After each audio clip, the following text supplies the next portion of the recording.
Bonjour à tous, je vais donner dans cette vidéo la correction d'un exercice sur la dimension d'un sous-espace vectoriel.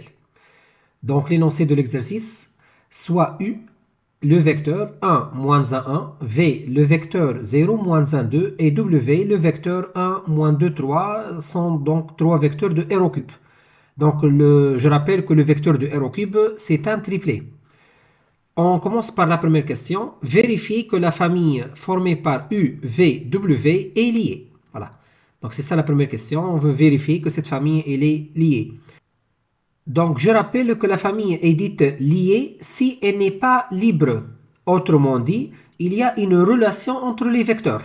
Et on dit dans ce cas-là que la famille U, V, W est aussi dépendante. On dit une famille dépendante ou bien on dit que c'est une famille collinéaire.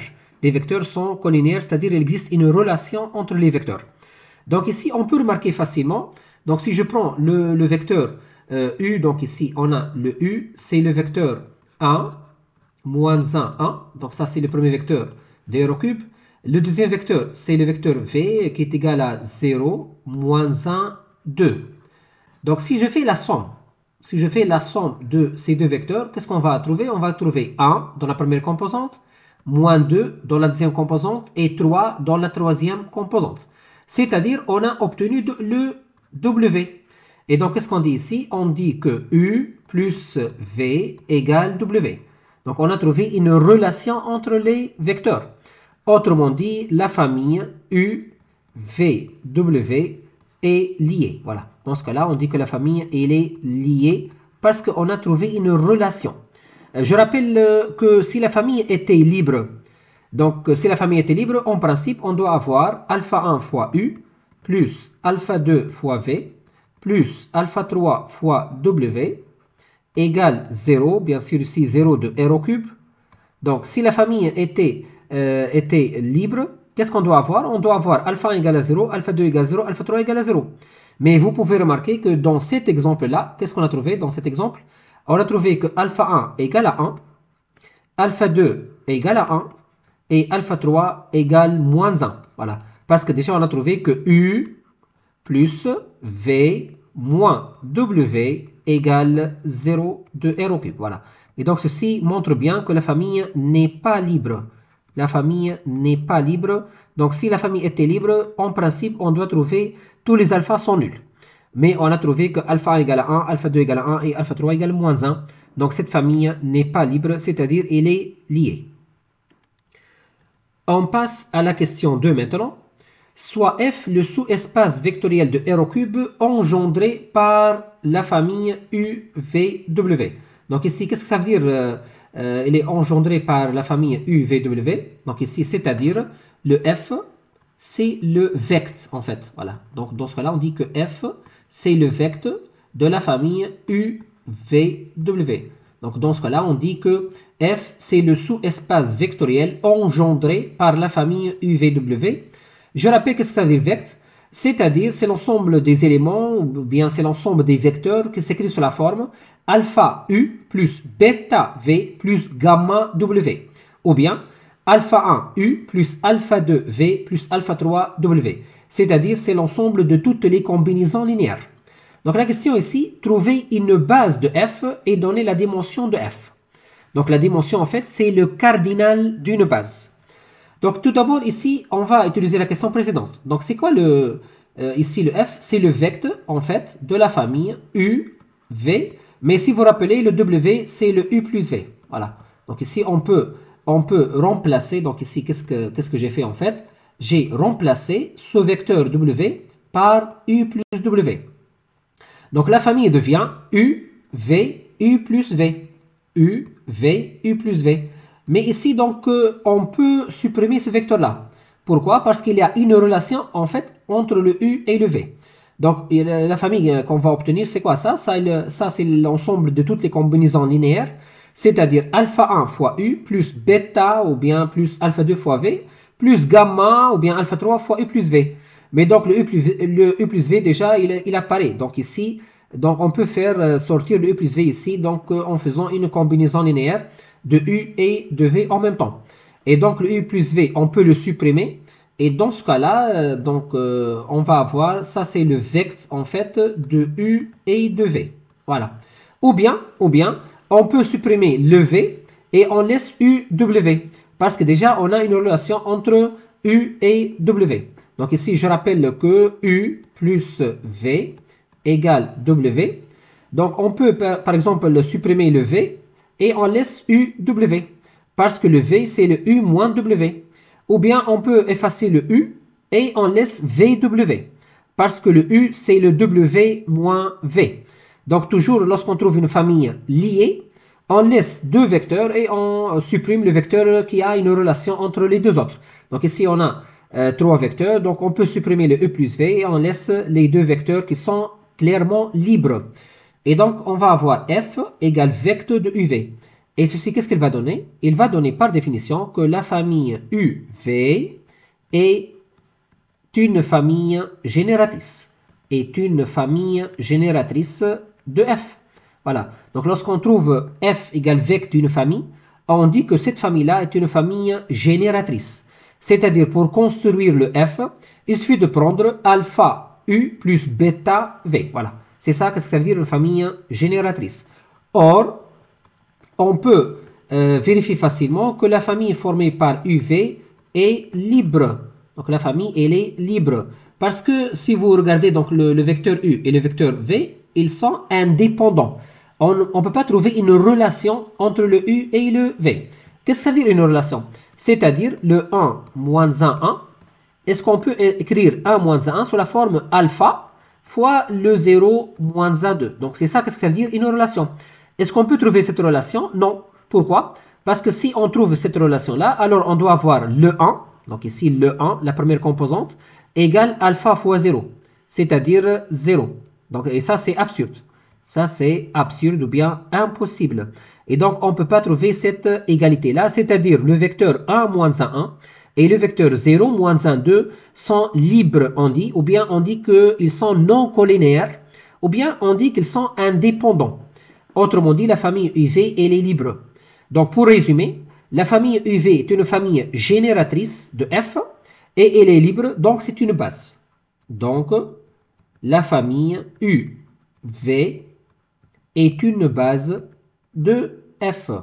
Est une base de F. Voilà.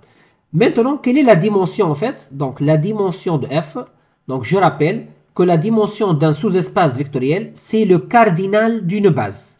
Le cardinal d'une base, c'est-à-dire c'est le cardinal de la famille libre et génératrice à la fois. Donc ici, on a trouvé une base qui comporte deux vecteurs, qui sont le U et le V, ou bien on peut trouver UW, ou bien le VW. Donc dans tous les cas, on va supprimer un vecteur et on va laisser deux autres qui sont libres. Et donc la dimension égale à 2. Voilà. La dimension de F égale à 2. Voilà. Donc ça, c'est la dimension de notre sous-espace vectoriel. C'est le cardinal d'une base. Voilà. Dimension de F ici égale à 2. On passe maintenant à la question 3. Soit G, l'ensemble de triplés formés par x, y, z dans R au cube, tel que x plus 2y plus z égale à 0. La question petit a, déterminer une base de G. Déterminer une base de G. Donc ici, lorsqu'on va prendre x, y, z, donc soit x, y, z appartient à G, soit x, y, z appartient à G. Qu'est-ce que cela veut dire? Donc cela veut dire que le triplet x, y, z, il vérifie cette équation. C'est-à-dire x plus 2y plus z égale 0. Et donc, par exemple, on peut faire sortir le z ici. Le z à quoi est égal? Le z, c'est moins x moins 2y. Donc ici, on a trois choix. Ou bien on fait z égal, ou bien on fait x égal, ou bien on fait y égal. Moi, j'ai choisi ce choix-là. Z égale moins x moins 2y. Alors, notre triplet x, y, z, donc x, y, z, ça devient quoi? Ça devient x, y, moins x, moins 2y. Voilà. Donc ici, j'explique ce qu'on a fait. Juste ici, on a remplacé ce z-là par moins x, moins 2y. Voilà. Donc au lieu de dire le triplet x, y, z, on va dire le triplet x, y, moins x, moins 2y. Maintenant, ici, on peut faire x en facteur et y en facteur. Donc x en facteur plus y en facteur. Regardez. Par exemple, dans la première composante ici, qu'est-ce qu'on a? On a x, c'est-à-dire x multiplié par 1. Dans la deuxième composante, qu'est-ce qu'on a ici? On a y, donc on n'a pas x, c'est-à-dire x multiplié par 0. Dans la troisième composante, qui est en jaune, on a moins x. D'accord? On a moins x, c'est-à-dire x multiplié par moins 1. Voilà. On passe maintenant à y. Dans la première composante ici, on n'a pas le y parce qu'on a x déjà, donc ici c'est 0. Dans la deuxième composante, on a y, c'est-à-dire multiplié par 1. Et dans la troisième composante, qui est en jaune, on a moins 2y, c'est-à-dire ici, on va écrire moins 2. Et donc, qu'est-ce qu'on va trouver? On va trouver que notre triplet x, y, z, il s'écrit sous la forme x fois 1, 0, moins 1, plus y fois 0, 1, moins 2. D'accord? C'est-à-dire, alors, on peut remarquer facilement que notre sous-espace G, c'est quoi? C'est le vecteur. En fait, c'est l'ensemble des combinaisons linéaires de la famille 1, 0, moins 1 et 0, 1, moins 2. Voilà. Parce qu'on peut remarquer que tout vecteur dans Z, il s'écrit sous la forme x ou bien alpha fois le premier vecteur plus bêta ou bien alpha 2 fois le deuxième vecteur.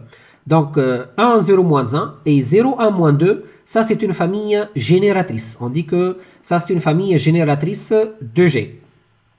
Or, il est clair que ces deux vecteurs, ils sont libres. Donc, dans ce cas-là, on dit que cette famille est une famille génératrice. Or, cette famille, elle est clairement libre parce que déjà, ils sont non collinéaires, donc ils sont indépendants. Le vecteur 1, 0, moins 1 et le vecteur 0, 1, moins 2. Donc, d'une part, c'est une famille génératrice. D'autre part, c'est une famille libre et donc, c'est une base. Donc, la famille formée par le vecteur 1, 0, moins 1 et 0, 1, moins 2, ça c'est une base de G. Voilà, c'est une base de G. La question petit b maintenant. Montrer que f égale à G. Donc je rappelle, pour montrer que deux sous-espaces vectoriels sont égaux, on peut montrer que f inclus dans G et la dimension de f égale la dimension de G. Donc si on montre que f inclus dans G et la dimension de f égale la dimension de G, ceci va donner immédiatement que f égale à G. Voilà. Ou bien ici on montre que G inclus dans f. C'est-à-dire, on montre l'inclusion et l'égalité de la dimension. Donc si on a l'inclusion avec l'égalité de la dimension, ceci donne immédiatement que f égale à G. Donc on va travailler avec cette propriété. Donc est-ce que déjà on a dimension de f égale dimension de G? Donc je rappelle que la dimension de f égale 2. Donc ça c'est, voilà, donc je rappelle que la dimension de f, voilà, dimension de f égale à 2. Donc on a trouvé ça au niveau de la question 2. On a trouvé que la dimension de f égale à 2. Maintenant, donc si je reviens à la question précédente, on a trouvé que cette famille c'est une base de G et donc de ceci, qu'est-ce qu'on peut déduire? On peut déduire que la dimension de G égale à 2. Voilà, la dimension de G égale à 2. Donc ça c'est pourquoi? Parce que ça c'est une base en fait de G, d'après la question petit a. Et cette base elle comporte deux vecteurs. Et on a dit que la dimension en fait c'est le cardinal d'une base. Voilà. Donc ici on aura la dimension de G égale à 2. Et donc en conclusion, qu'est-ce qu'on aura? On aura, donc si je reviens maintenant, voilà. Donc qu'est-ce qu'on a trouvé ici? On a trouvé que la dimension de f égale à 2 et la dimension de G aussi, la dimension de G égale à 2. D'accord? C'est-à-dire, on aura la dimension de f égale la dimension de G. Voilà, la dimension de f égale la dimension de G. Donc, qu'est-ce qu'il reste à montrer? Il reste à montrer que f inclus dans G ou bien G il est inclus dans f. Je rappelle, c'est quoi le f? Le f, on a trouvé le f, c'est quoi? C'est le vecteur, si vous vous rappelez, le f, c'est le vecteur de 1, moins 1, 1, 1, moins 1, 1, et 0, moins 1, 2. 0, moins 1, 2. Voilà. Ça, c'est vecteur de UV. Et le G, on a trouvé le G, c'est le vecteur. Donc, le G, on a trouvé que ça, c'est le vecteur de 1, 0, moins 1, le G. Et 0, 1, moins 2. Voilà, donc ça, c'est d'après les questions précédentes. Pour montrer que f il est inclus dans G, qu'est-ce qu'on va faire? Donc, regardez la question ici. On va montrer que f il est inclus dans G. Qu'est-ce qu'on va faire? Regardez bien. On va prendre chaque vecteur. Par exemple, si on montre que ce vecteur-là, il appartient à G, et ce vecteur-là, il appartient à G, ça y est, on montre que le vecteur de ces deux vecteurs-là, c'est-à-dire f, il est inclus dans G. Donc, tout d'abord, on commence par le premier vecteur, le 1 moins 1, 1. Donc, si on montre que le 1 moins 1, il appartient à G. Donc, pourquoi le 1 moins 1 appartient à G? Qu'est-ce que ça veut dire appartient à G? C'est-à-dire, on doit chercher alpha, bêta, tel que 1 moins 1, 1, et c'est que sur la forme alpha fois 1, 0 moins 1, plus bêta fois 0, 1 moins 2. Mais ça, c'est facile à voir. Donc, il suffit de faire 1, 0, moins 1, moins 0, 1, moins 2. Voilà. Donc, si on va faire cette différence-là, regardez. 1 moins 0, ça donne le 1. 0 moins 1, ça donne moins 1. Et moins 1 moins 2, ça donne 1.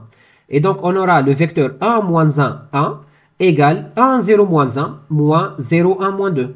Donc, ce vecteur-là, il appartient à G, puisque c'est écrit sous la forme combinaison linéaire de ces vecteurs-là. C'est-à-dire, ce vecteur-là, il appartient à vecteur de 1, 0 moins 1 et 0, 1 moins 2.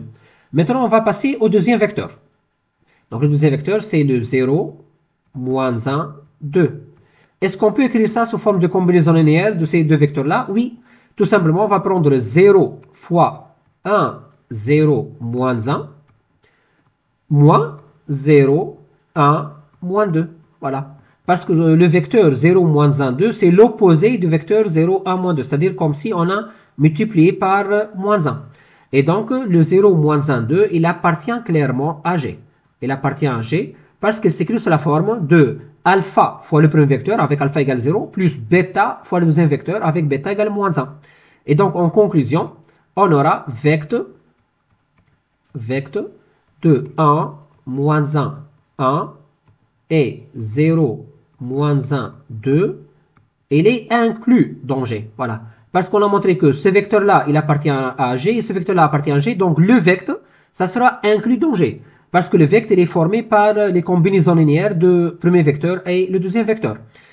Autrement dit, on aura f inclus dans G. Voilà. F inclus dans G. Voilà. Maintenant, en conclusion. Donc, la conclusion, qu'est-ce qu'on va avoir maintenant? Donc, la dimension de f égale la dimension de g, et f, il est inclus dans g, et donc, on aura l'égalité entre f et g. Voilà. Donc, f égale g. C'est-à-dire, les deux sous-espaces vectoriels sont égaux. F égale à g. Voilà. Finalement, je vous remercie beaucoup pour votre attention.